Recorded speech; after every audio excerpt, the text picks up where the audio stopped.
Hi, thanks for watching. What better time for a bonus read than at the time of a solar eclipse, which is an amazing time in nature actually.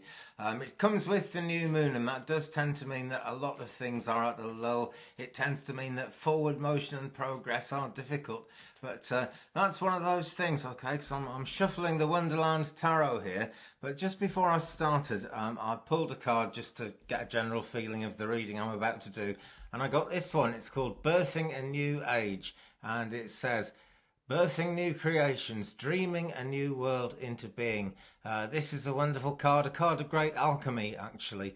That really shows things that will be coming into being, and that are coming into being already, even though this is likely to be a slow time. Fluid energy, guys, so a lot of you may be extremely busy, I don't know. I'm grateful and delighted that so many people watch these videos, but let's actually go mad. Let's do a 5-card spread. Okay, so I'm asking for a 5-card spread, please, and we'll do them all at once.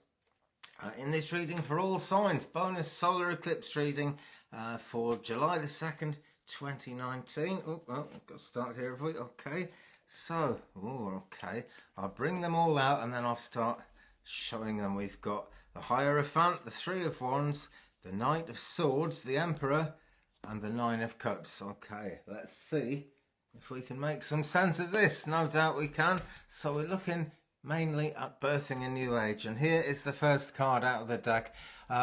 Very close to the heart of the matter often when this card comes up at the beginning of a reading, because this is, in a lot of ways, it's about seeking advice, and if you're not there yet, you may very well find yourself seeking advice quite soon.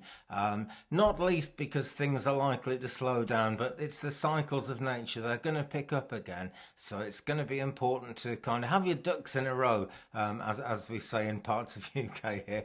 It's number 5, so it's kind of half the way to the number 10 of completion, if you know what I mean. That's not so strictly standard numerology I'm using there, just my kind of madcap way of looking at it. But yeah, number 5, the Hierophant. Now the priestly character in this version of this card is actually the grinning Cheshire Cat, and the grinning Cheshire Cat is an enigma constantly. We never quite know what it's all about. But actually, that's the nature of the Wonderland books. And that's why I love this deck, because in so many ways, it's the nature of life. Things are a little bit crazy. Things are a little bit difficult to get our heads around and to work with very often in life. It's just the nature of things.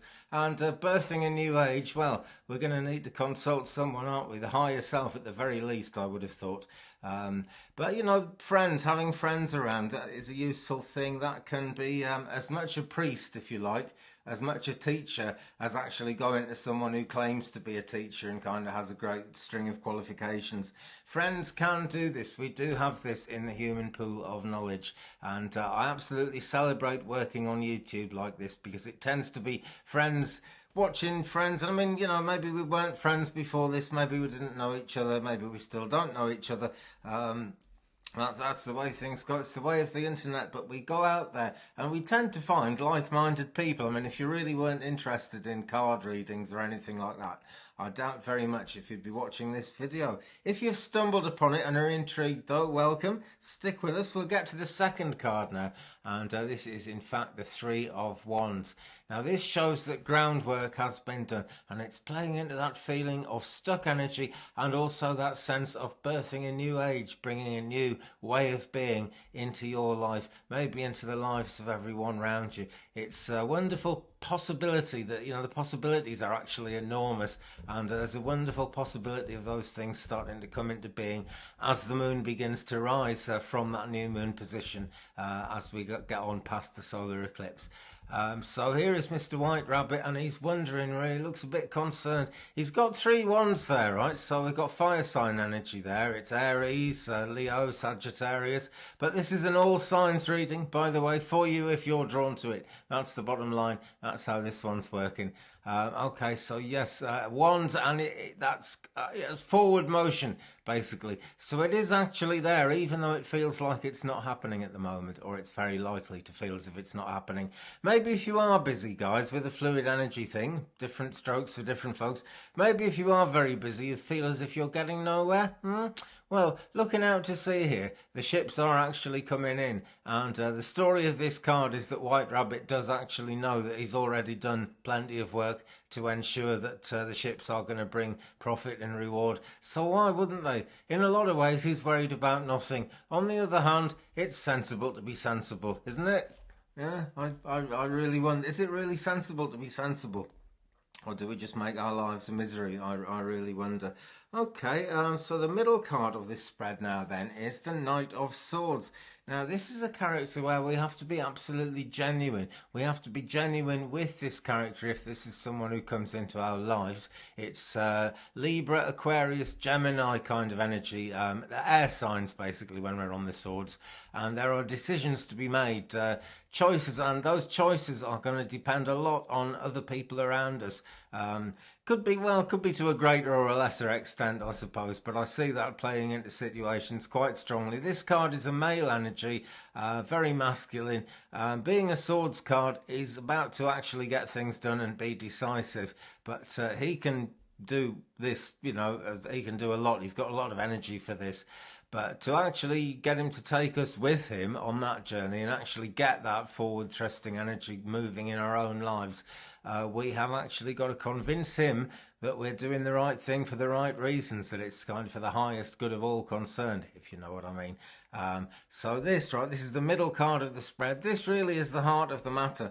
And in terms of taking our time and working things out, that's really what we need to do. Because no matter how much positive thinking Mr. White Rabbit could possibly put into this card, but doesn't seem to be doing, these ships will take a little while to come in, won't they? Ships move slowly. But it's coming. It's just coming slowly. But birthing a new age. Let's come back to that significatory oracle card there, which is from Rebecca Campbell's Work Your Light deck. And this deck reminds us that we are actually the oracle. It says on it somewhere. Where is it? Let's find it. Yes, inside the box it says you are the oracle. Yeah, and there is the energy coming to a point, and that is the point of life and the point of the spiritual journey. Really, it is just a point, which is very mysterious, isn't it? But in terms of the Knight of Swords, it doesn't really matter too much what the point is, as long as it's genuine, comes from genuinely held beliefs and is actually a genuine something worth doing. Something of worth, something worthy. That's what we need.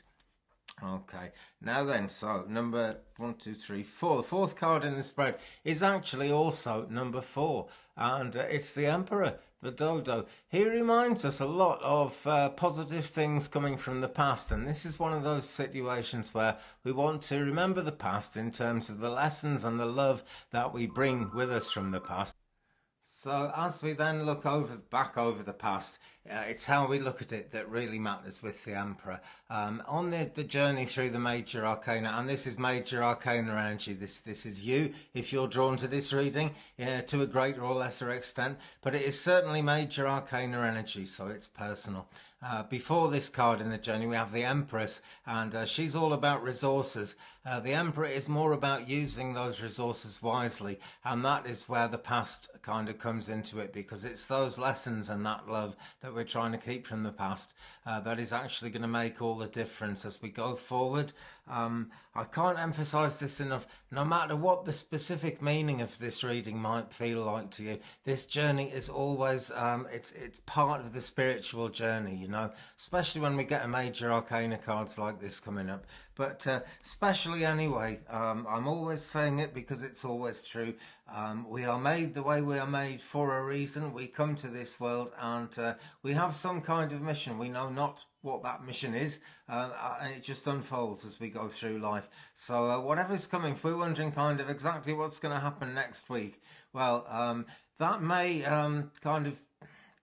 See, it can go either way. Predictions are good, people make predictions. I do it myself, and I'm inclined to stand by them, But, whatever happens with the nitty-gritty, the nuts and bolts of life, it's actually where it's leading that matters. And we never quite know where we're leading or being led to.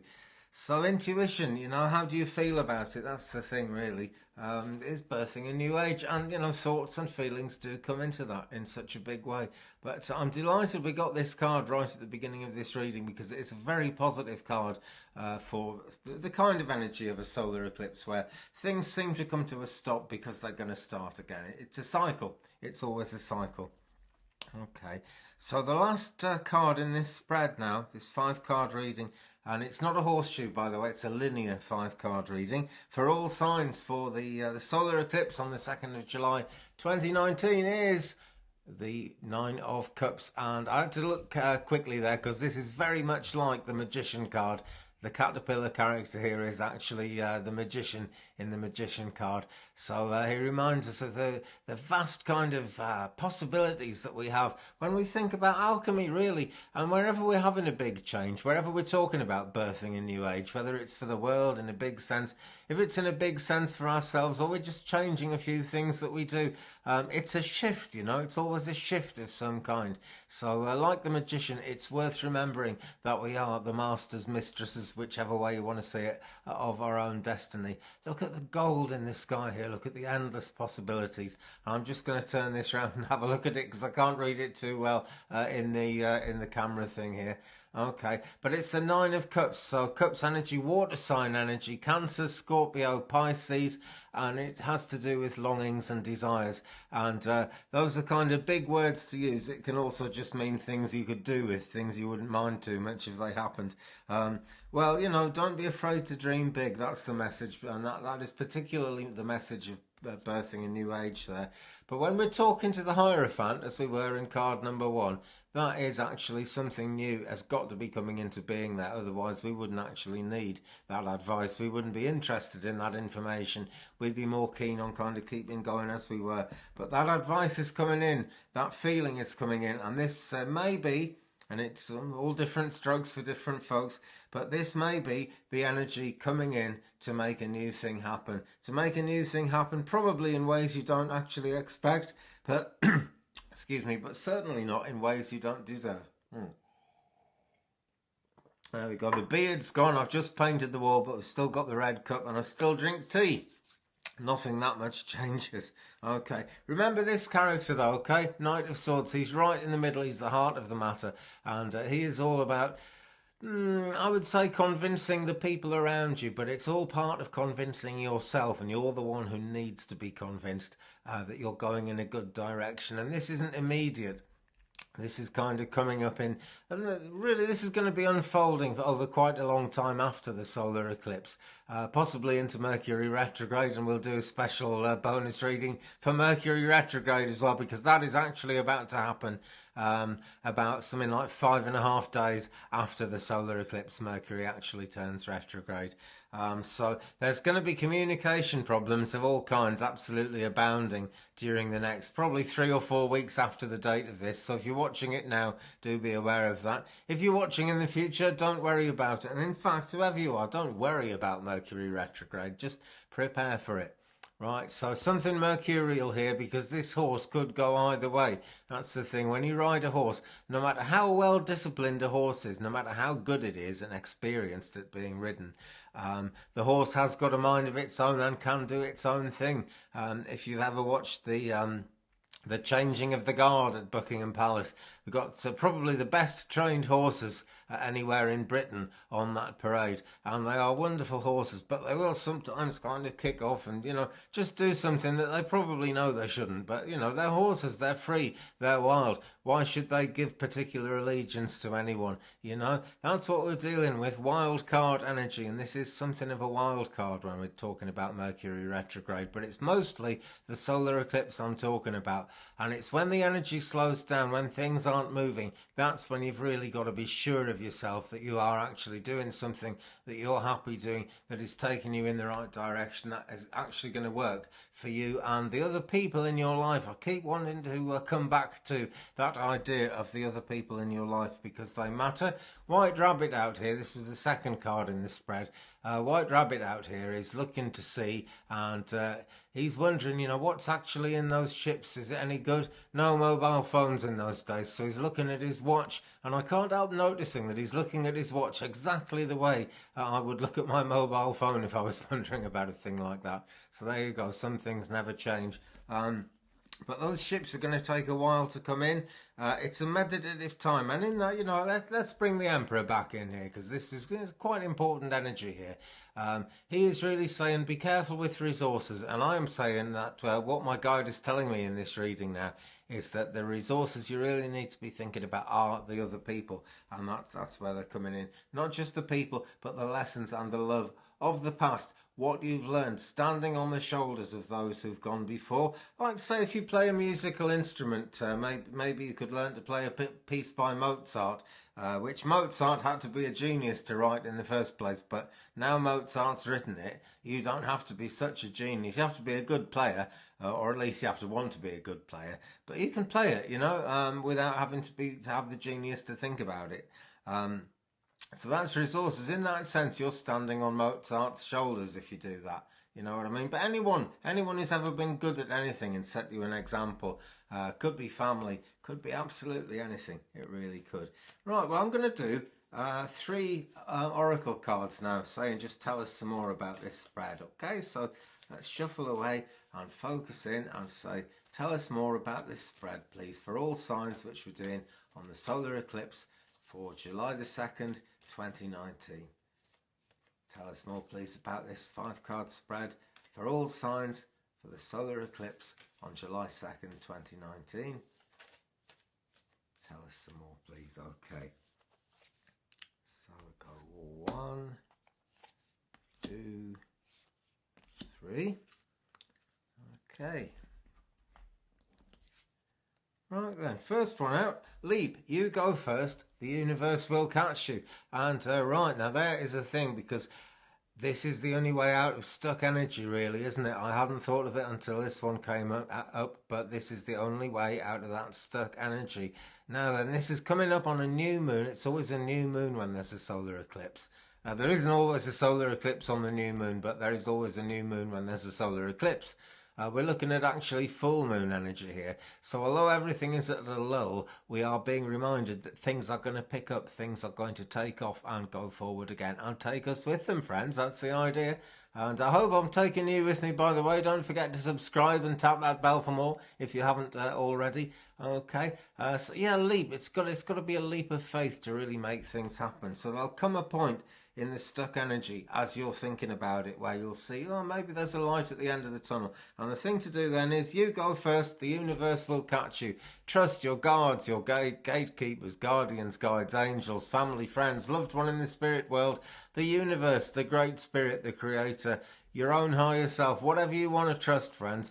You know what you can trust. We've all got that much wisdom. Okay.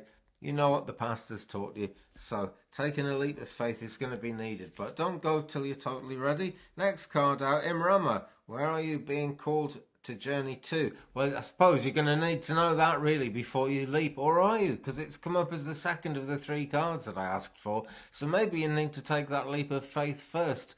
Many have gone before you. We've got a temple here which looks very much to me like the temple of Petra, which...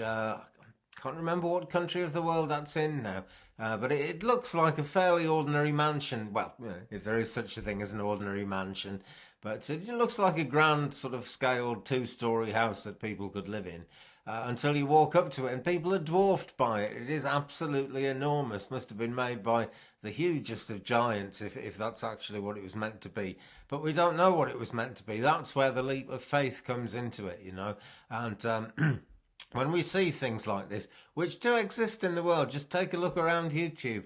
There are still, all the conspiracy stuff has been kind of swept into the shadows, but it's still there, I must admit. But, there's still loads of information out there about this by people who haven't just followed the establishment line. So take a look at that and be reminded, my friends, and be encouraged by that whole idea that, we need to be standing on the shoulders of giants, really, as we take this step forward. The reason I say we need to be is really we need to know that that's what we're doing, because that's what we are doing. That's what we've always been doing. Okay, so the last of the three cards that I've drawn out to go with our 5 card tarot reading here is this one, Protection. Call back your power, cut the cords, soul retrieval. Now, this has come out as the last of the cards in the whole reading, actually. But goodness me, it is an important thing to do, because when we look at the magicianship side of the 9 of Cups here, there can be a bit of legal wrangling battles around this. And it doesn't just mean laws as in kind of statutes and what solicitors deal with. It's kind of the laws of nature, the laws of the universe that we all find ourselves living by one way or another. But there are 1, 2, 3, 4, 5, 6, 7. I would say 7 angels here. That's how they're presenting to me, showing great strength of protection, you know. And as we look at what have we got here, we've actually got a new moon and a kind of bit of a solar eclipse going on there. Looks as if it's just either coming out of a solar eclipse or going into a solar eclipse, and that would depend where you are in the world. But it's a beautiful sky of purple healing. Well, it's a beautiful landscape of purple healing, somehow lit up, as the world still will be when the sun is totally eclipsed. It'll just get a bit darker. And when it gets dark, the most beautiful colours really kind of jump out at you. You know, nature looks better, the sky looks amazing, you know. So it's about nature, and it's also about remembering that just the fact that we have nature, just the fact that we have this earth, doesn't mean we can't have miracles. You know, it actually does all go together. We often feel like the world is the place where no miracles happen, and somewhere out there in the universe is this wonderful kind of afterlife place where everything happens. Well, I'm a great strong believer in the afterlife, friends. I'll tell you that for nothing. I really do strongly believe in it. But the more I've learned about that, the more I've seen that the actual truth, the actual stuff that matters goes on in this life, you know, and we are actually all very spiritual beings, as someone once put it. God came to earth as a giant glass ball shattered on the earth, and we are the fragments, always trying to knit back together, always trying to at least, you know, get ourselves in tune with the divine again. Right, well, I'm going to leave it there. Thank you very much. I hope this solar eclipse actually brings you good. It doesn't have to bring bad, you know. It's a time of darkness. It's a time of lull. But if you never got a rest, you know, blimey, we'd all have heart attacks, would we not? I'll be back soon talking about Mercury retrograde, but don't worry about that, and don't worry about the solar eclipse either. And thanks, everyone who's been watching. Thumbs up, please, if you've enjoyed it. Leave me a comment. We will share the journey. Have a good one, and I'll be back with more readings soon. Peace.